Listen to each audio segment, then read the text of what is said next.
The system is now operating in 2D plus mode. We can see that we are operating in 2D here.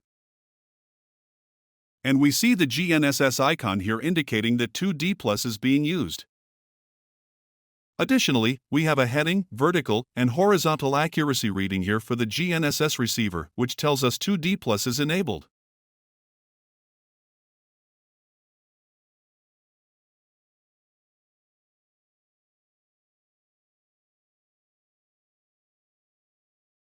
To define an elevation, place the bucket on a known elevation, then press this icon.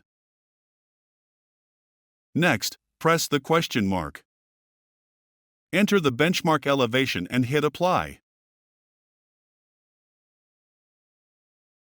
The operator now has an accurate bucket elevation anywhere the machine is tracked on the construction site.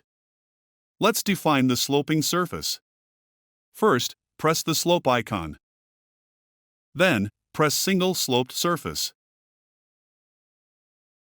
Be aware of how a positive slope versus a negative slope affects the surface. I will enter a -8% and hit apply. Now, we must define the direction of the 8% slope. Press this icon.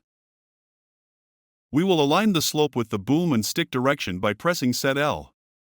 It's essential that the boom is aligned in the direction you want the slope to find prior to pressing this. And the last step is to define where grade is from the current bucket position.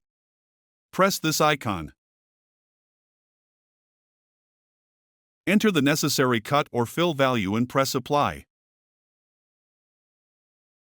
And that's it.